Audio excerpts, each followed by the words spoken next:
Bonjour tout le monde, bienvenue sur ma chaîne pour cette nouvelle vidéo. Dans cette vidéo, je vais vous montrer deux façons toutes simples d'utiliser le Tiny SA. Donc dans cette vidéo, j'utilise le Tiny SA. Bien sûr, ça fonctionne ici avec le Tiny SA Ultra, qui est même encore meilleur bien entendu. Donc dans cette vidéo, je vais vous expliquer comment mesurer la puissance d'un petit pocket et comment mesurer ses fréquences harmoniques. Le principe dans toutes les mesures restera toujours le même. On a notre petit coaxial là qui sort. Donc on a 5 watts de sortie au niveau du TX. On passe par un atténuateur 40 dB, ce qui fait qu'entre l'entrée et la sortie, on aura 40 dBm de moins, ce qui va nous permettre d'attaquer notre Tiny SA en toute sécurité. Voilà pour le principe. Et on est tout de suite parti pour, dans un premier temps, la mesure de puissance.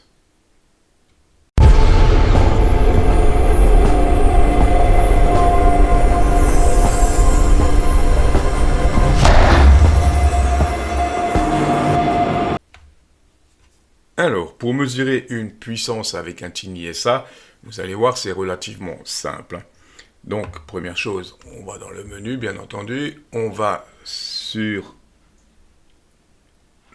Frequency.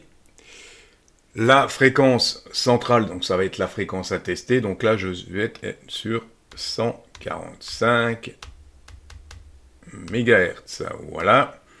Le span, je vais le mettre à 500 kHz. Voilà pour les premiers paramètres. Donc en fréquence centrale, on met la fréquence à tester. Le span à 500, ça c'est fait. Ensuite, on revient en arrière. On va sur level, extérieur gain. Et pour compenser notre mesure, étant donné qu'on a un atténuateur qui va atténuer de 40 dB, donc on va lui indiquer qu'il a moins 40 à l'entrée. Voilà. Maintenant, ce qu'il nous faut encore faire, on va encore ici, je crois que c'est dans, non, c'est pas dans le display, c'est dans le level, unité, et on va choisir watt, bien entendu, puisque c'est une puissance qu'on veut mesurer.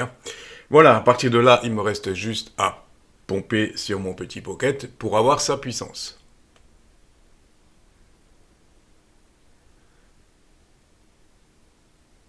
Voilà, à peu près 4 watts de puissance sur ce petit pocket. Voilà pour la mesure des puissances. En sachant qu'avec un Tiny SA, la mesure n'est pas forcément correcte à 100%. Il y a quand même des petites pertes à travers le petit câble, à travers la charge, etc. Donc, mais ça vous donne une idée du fonctionnement du Tiny SA pour la mesure des puissances. Et on va tout de suite passer aux harmoniques. On est parti pour la deuxième manipulation relativement simple aussi, mais très intéressante, la mesure des fréquences harmoniques d'un petit pocket.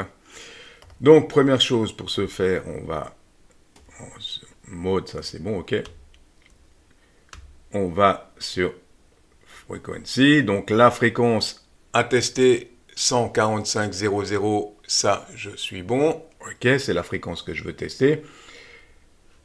Je viens ici, mesure, je vais sélectionner harmonique et je vais rentrer la fréquence à tester, donc 145.000 MHz. Voilà, ça c'est fait. Comme tout à l'heure, je vais lui mettre l'atténuation moins 40. Étant donné qu'on a notre atténuateur moins 40, donc pour faire le calcul comme il faut en tenir compte, donc moins 40 à l'entrée, voilà, ça c'est fait, et je vais juste encore aller ici dans Display, Drawline, moins 16.2, ok, pour afficher la petite ligne que vous voyez ici. Ça va être la limite à ne pas dépasser au niveau de nos harmoniques. Voilà un petit peu, et là maintenant, à partir de là, il y a juste à donner un coup de micro.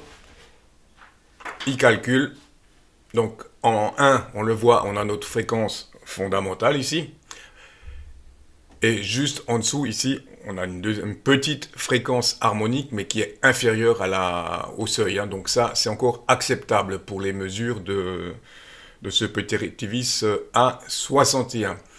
Voilà, donc là, je me répète, j'ai le Tiny SA, donc je fais des mesures jusqu'à 350 MHz, ce qui me suffit largement pour tester un petit pocket comme ça.